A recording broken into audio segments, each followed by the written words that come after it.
everyone, this is Adriana. Welcome back to Heart Astrology Podcast. I'm joined here with my grandmother, Caitlin, at Galactic Healing. That's her YouTube channel, so check her out there. And we join together usually once a month to talk about the coming astrology. We're both galactic astrologers, so we look at everything in our sky, so beyond just our planets, but the fixed stars, and we also talk about star seed things and topics of that nature. So we have some nice information to share today about Venus and Jupiter. So I spoke about Jupiter in previous videos, so we're kind of branching off a little bit more about that with beautiful Venus joining in. As well as an alignment that Caitlin sees with Alpha Centauri. So really nice energy happening there. That's going to be kind of sticking around for a while. And then we have towards the end of August, the Virgo New Moon.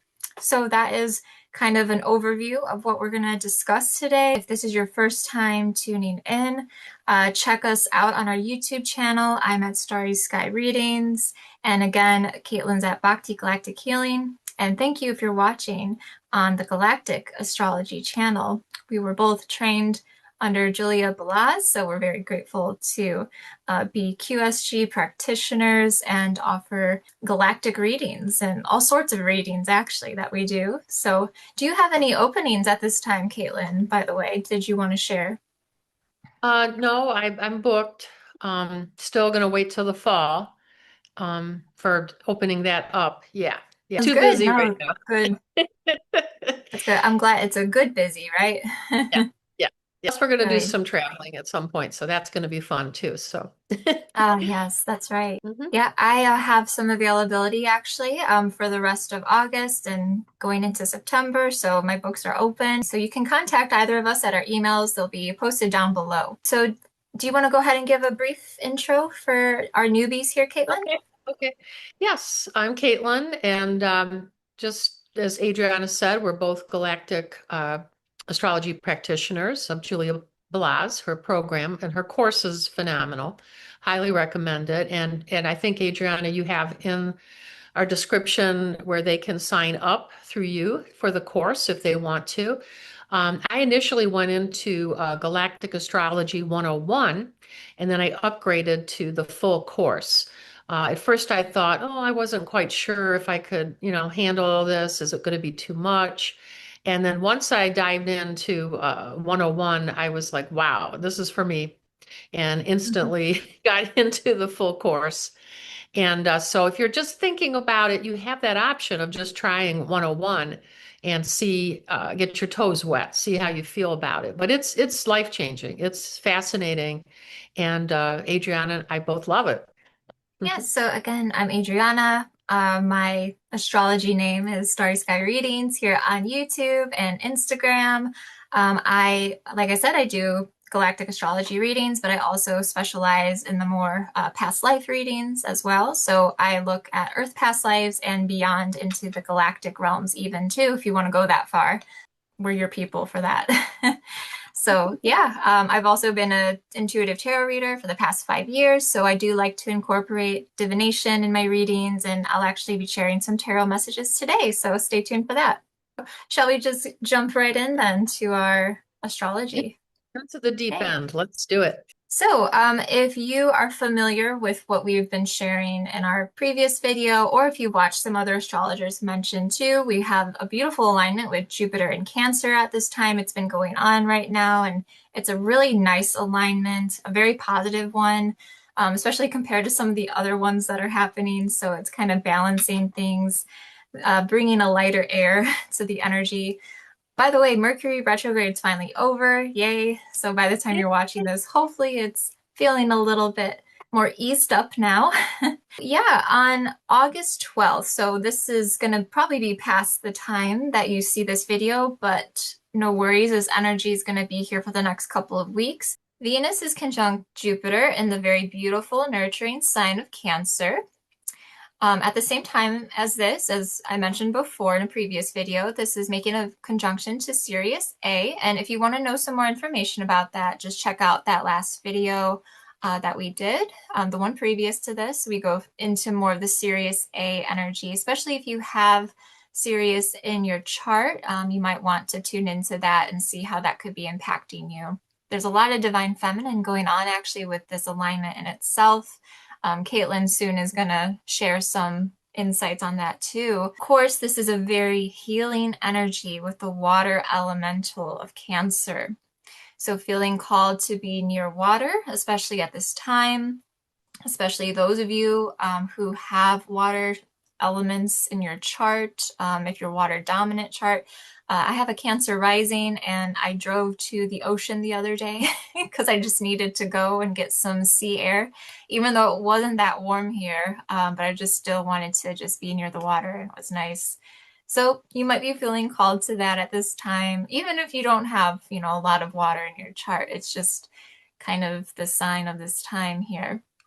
Again, very receptive to that energy of the water, like the waves, moving in and out, ebb and flow here. There is some water trines happening. So, Caitlin, I'm going to let you go into this and share what you are also seeing with this beautiful energy.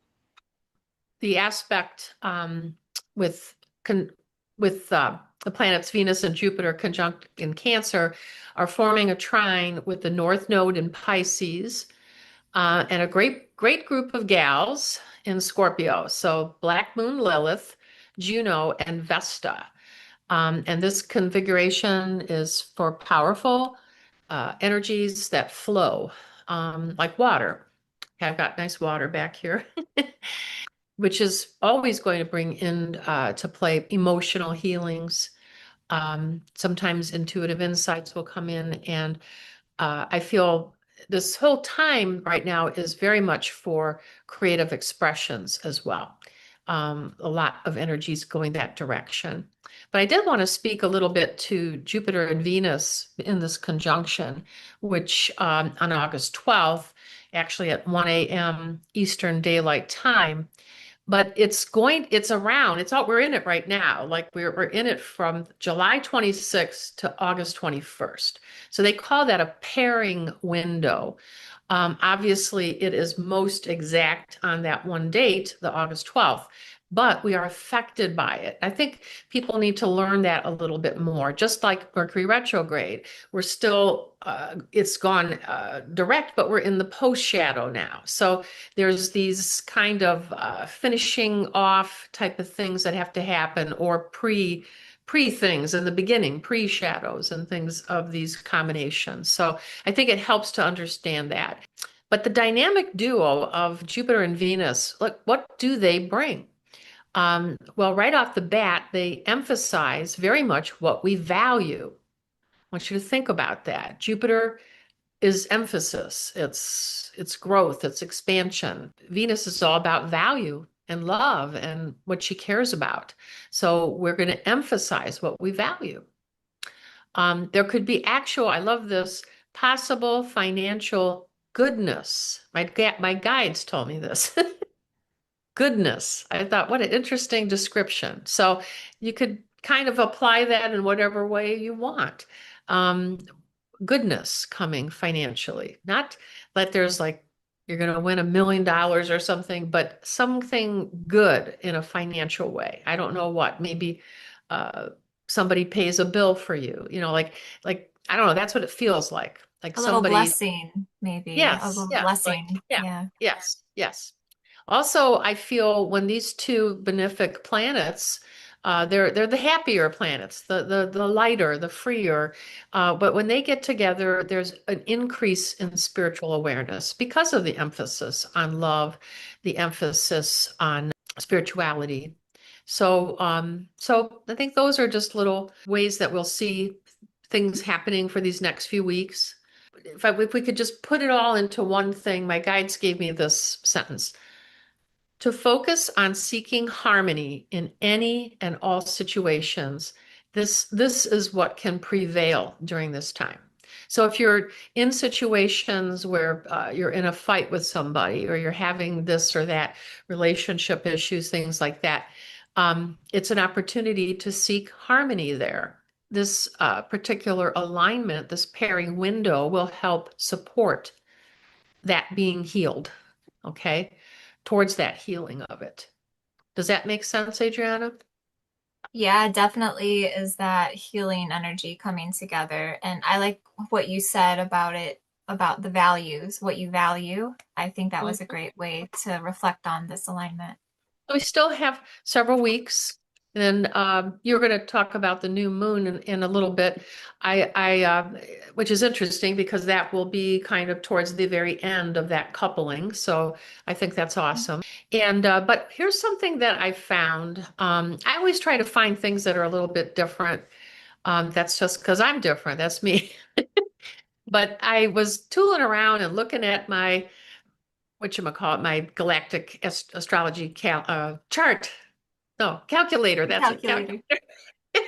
I can't blame Mercury retrograde right now on that. We can't Anyway, blame I'm it wondering anymore. what I like to find are things that go on for a longer time. All right, so I started noticing on our last video how there's certain groupings that are staying together for a long time, and that's because many of these connections are in the outer planets, which everything lasts much longer. So, so I just thought it was interesting because what caught my eye was I don't know if you have Alpha Centauri in your chart as well, Adriana, but I have that in my chart.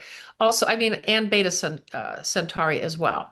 So Centaurus energy is somewhat, is that in your chart too, the I don't Centaurus energy? believe I do. Not Oh, as far no. as Okay. conjunctions go, I don't believe Okay. so. Okay. But anyway, so I started noticing if you see here, this Saturn in Aries, which we've been talking about, um, and we talked last time a lot about this Pegasus conjunction with Shiat, but I noticed how this Alpha Centauri, which has, I always think of horses when I think of Alpha Centauri for some reason. The And maybe centaur. it's the Yeah. centaur, I guess.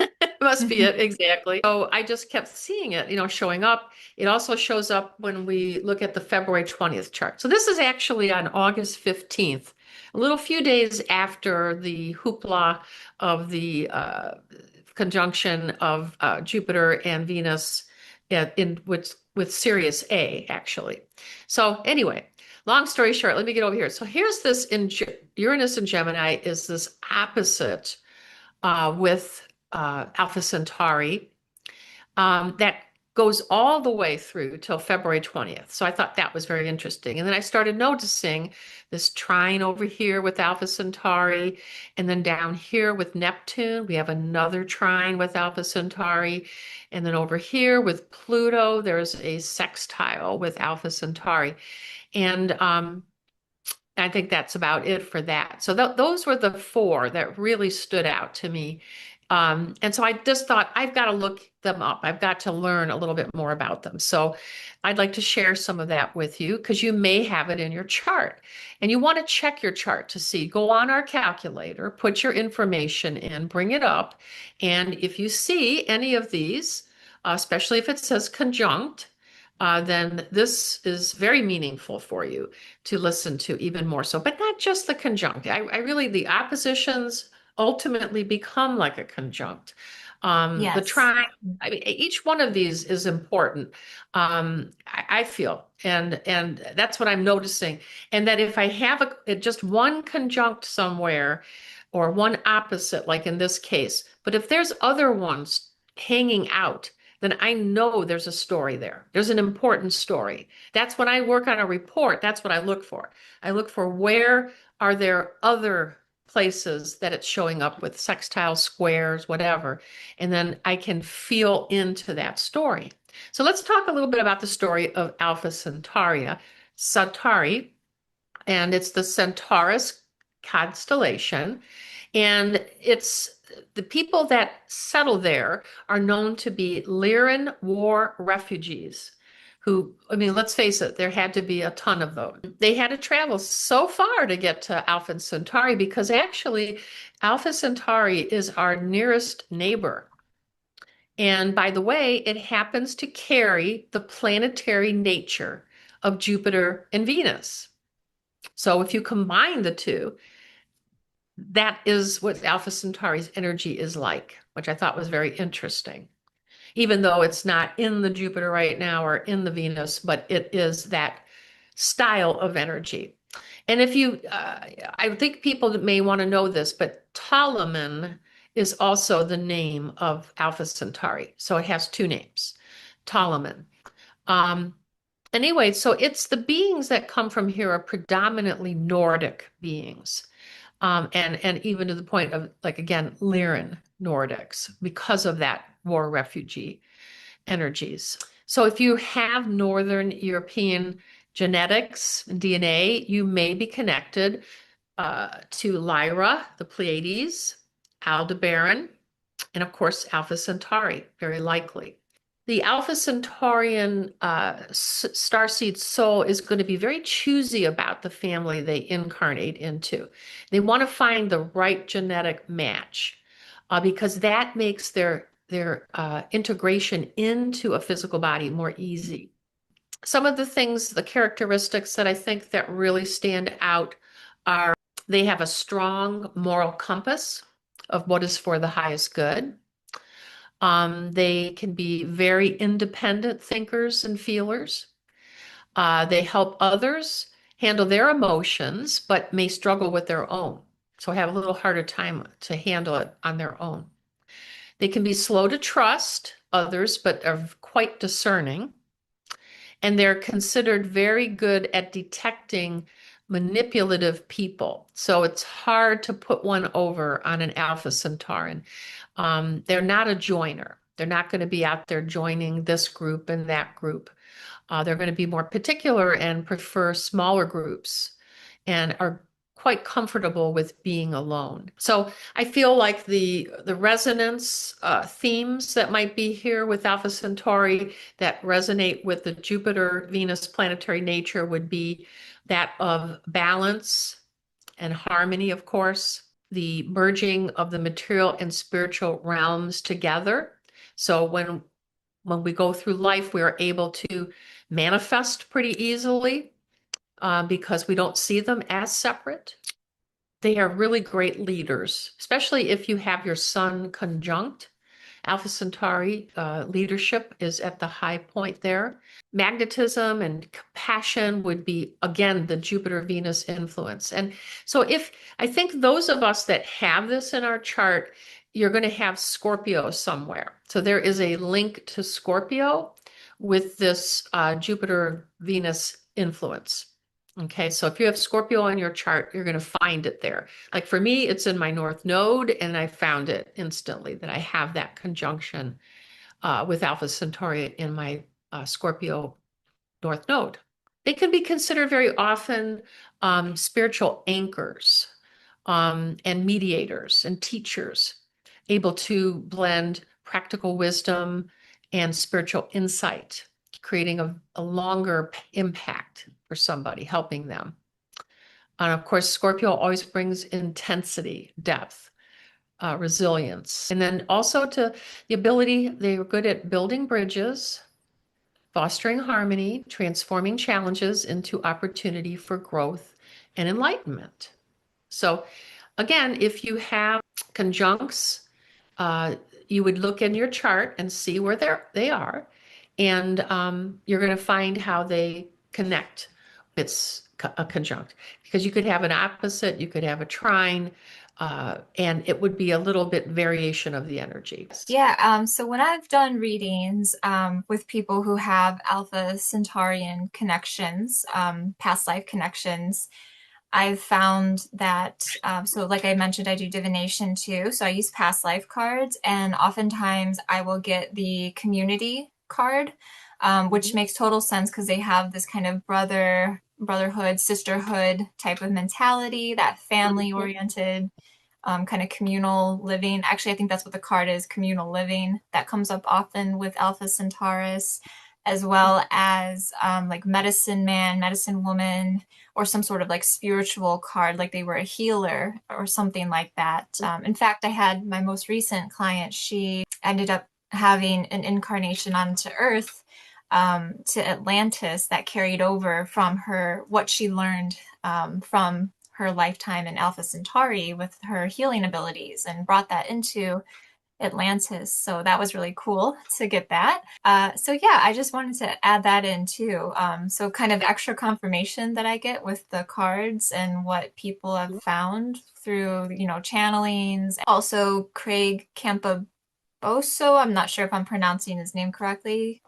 Craig Campoboso, he did the extraterrestrial species almanac.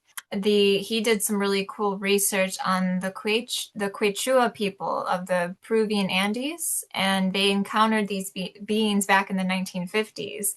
And they kind of referred to them as these protectors of the mountains. So how Mm, cool is that? So awesome. that is in, yeah, if you want to look that up and do your own research on that. They refer to them as the Apunians, so they Mhm, protect the mountains there in the Andes. So mhm. another, you know, more physical manifestation of that has come Yes. through. So, and Mhm. they do seem very similar to like that Pleiadian type of energy for sure. Mm, Yeah, I think so too. Very similar. I yeah, think a little bit more, I think the Pleiadian energy is more chatterboxy, more like, extrovert. Yeah. yeah, like a different, lighter. I think they're a little more serious than Yeah, I the. think they'd be a bit more like they kind of like to keep to themselves, it feels like, Hmm. but they Yeah, do and just, have that love for each other. Yeah. So if oh you yeah, have, yeah, those alignments in your chart, you probably, yeah, have that kind of mentality as well. You kind of more introverted maybe, and maybe you even like to take care of, the land or have that passion for conserving the environment too. So sure. Alpha Centauri is just an amazing star system. And I just feel I was guided to get a card for this. And I want to look at my galactic that I love so much. I've been kind of like I'm too going to the galactic heritage deck too much, I think. But this one just kept calling to me, and it's Beyond Lemuria, which is interesting because a lot of Lemurians could be Alpha Centaurian based as well. And of course, other ones as well. But I thought it was just interesting that this is the one that really stood out and called to me. And then, of course, I picked the card that where this little cute little female looking. Um, I'll try to get this where everybody could see it. mm, And she's like a little centaur. She's got the little ears of the centaur. I don't show her base, but it's all focused on the heart and how the home, our heart is our home, and our home is in our heart. And there's all these little floating eyeballs, which I thought was really interesting. Again, trying to, keep the eye on inside you. She's pointing inside, looking at your heart energy. And it says here, heart-based presence, grounding, finding home within yourself, wherever you are. The body as a temple for the soul, travel, finding family wherever you go, occupying yourself, connecting to your unwavering, infinite depths and collective oneness. So I just feel it's a sweet little uh, card. And the gal says, well, what does home feel like to you? And to me, it is source, feeling the source energy, no matter where I go. That's the only way that I feel safe is if I'm tuned into that. I was talking to a young friend of ours last evening and telling him about that. Um, that no matter what, when you meditate, just meditate on source. You don't have to have anything else. There's no other thing that we really need. And that how source can come through people to us and through situations. So it's all about source. Source is home. And the home is in our heart. that's very Jupiter and Venus in I Cancer think so too. too. Home is, yeah, Yes. home is where the Yeah, heart is. Cancer, very exactly. much home. Hmm. Yeah, I couldn't believe I got that card. And I wish they had showed the base of her because I would think it would be a centaur. The way her It little does. She head and looks little like ears. she would have like a Yeah. little, yeah, horse Oh, yeah. body too. Yes, yes. And like I said, whenever I think of Alpha Centauri, I always think of horses. So I imagine, it would be interesting to see how many people that are Alpha Centauran are horse lovers or have horses, own horses. That would be fascinating. Yeah, And because of horses the love me. I don't know what to say, but as a kid, I have many horse stories now that I think about it. I aw, never owned yeah. one. But if I got near a horse, and then I'm also able, I did a friend, I actually did a healing with her horse as well, which is kind of an animal Aw, communication type of style healing. Yeah, when I think back about it. actually near a lot of them too. Whenever I'm out Oh, walking, I always say hello to the horses when I'm out walking. oh, cool. I love that. Yeah. Yeah, you'll have to come over here and say hi to all the horses that I Okay. see. So we're changing Mm, up a little bit. So going to some more angelic energy with Virgo. We also got some lion energy. So we got all kinds of animals today. mm, mhm. Because Virgo, the new moon in Virgo, is making a conjunction to Regulus in the Leo Oh, wow. constellation. So we still got Wow. some lingering Leo energy happening still. We had that going on, last month, Leo season, and we're wrapping up Leo season now. So going into Virgo season, of course, with the new moon here. This new moon is the 23rd of August. It's 7:07 a.m. if you're in the UK, or 2 a.m. Eastern United States time. So this is at 0 degrees, new cycles, new beginnings, fresh new energy happening here. And that's totally what a new moon is all about. New chapters and fresh new energy to start things up, getting things going. Especially too, again, since we're clearing out from the Mercury retrograde energies, we'll be out of the post shadow. So I believe we'll be out of post shadow by then, or starting to come out by then. So it'll start to feel a little bit more easing into our goals and things that we want to get done. This is also the time for harvest. This corresponds to the goddess Demeter. It is, Mm. the end of August. We're approaching autumn, one of my favorite seasons, and this is the time now for harvest. So thinking about and reflecting, reaping what you sow. So what are the things that you have learned through this time, and what can you bring into the darker season that we're going to be entering, which I know is weird to think about now with it being still summer, but we're going there. It'll be here before we know it. So this is also making a square to Uranus and Gemini. Let me just pull up the chart. Yeah, so here it is. We have our new moon in Virgo here with this conjunction to Regulus in the heart of the lion. But we see this red line here. We have a square to Uranus in Gemini. So the midheaven is this black line here, but it's actually Uranus it's making a square to. We've talked a lot about Uranus and Gemini. So what this could mean is we need to be just a little careful with our emotions, try not to do anything too erratic. Our thoughts might be a little all over the place. We're trying to get organized.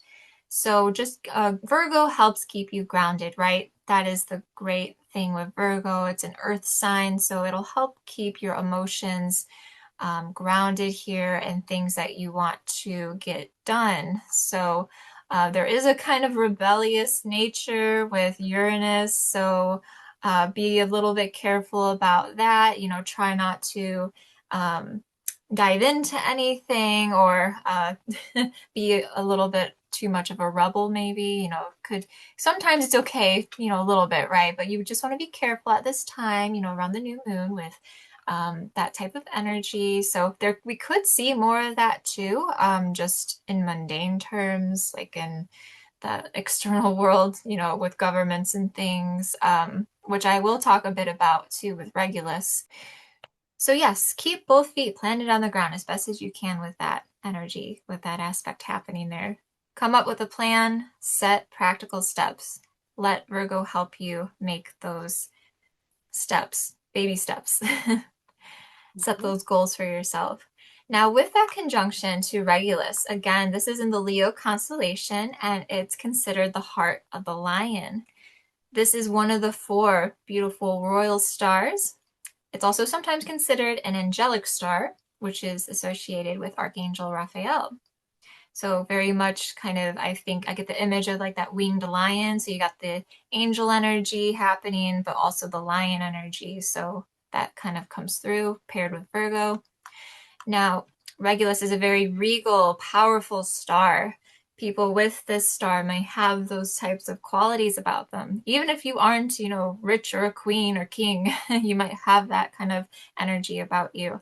So, what this means with this aspect here, with Uranus, we might see those shifts in power with leaders and maybe some rebellious things happening around us. I mean, there's so much happening in the world, so wouldn't be too surprised if some sort of thing like that happens maybe around the time of this new moon. So, or it could just be, small things of shifts in power with leaders, maybe even royal families and things like that. So, but that's pretty much what I wanted to share on the astrology of the new moon. I do have two tarot cards now that I'll share. Anything you want to add before I share my tarot message?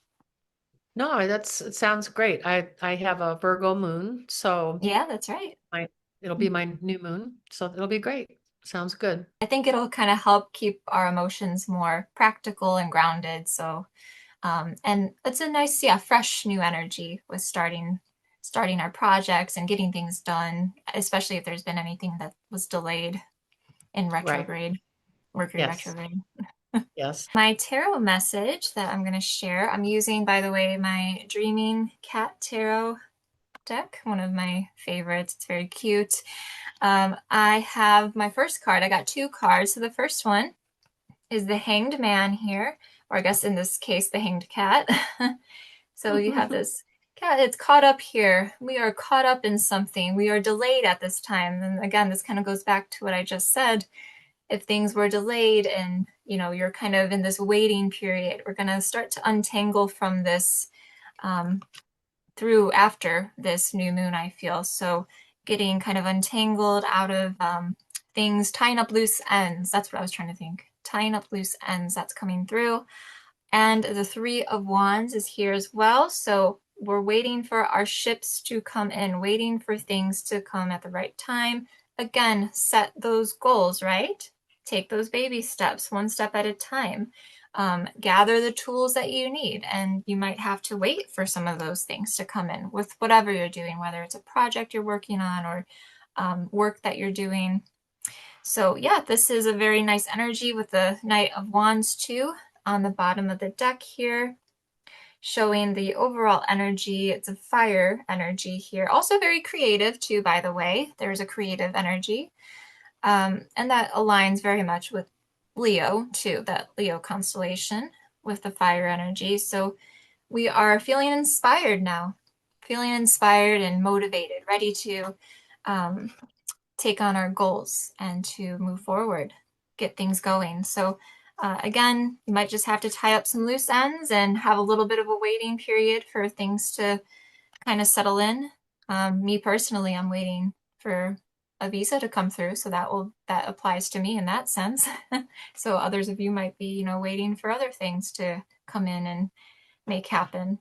Some things are out of your control, right? So just do the best that you can. That's what I have to share. So that is, yeah, wrapping up for the end of August. So our next video will be covering September. So please stay tuned for that one. Thank you, everybody. Yes, thank you for joining us today. Please don't forget to like this video, subscribe to our channels. It really does help with the support so we can continue sharing this information for you all. Comment down below how you're feeling and if anything resonates. See you in the next one. Bye.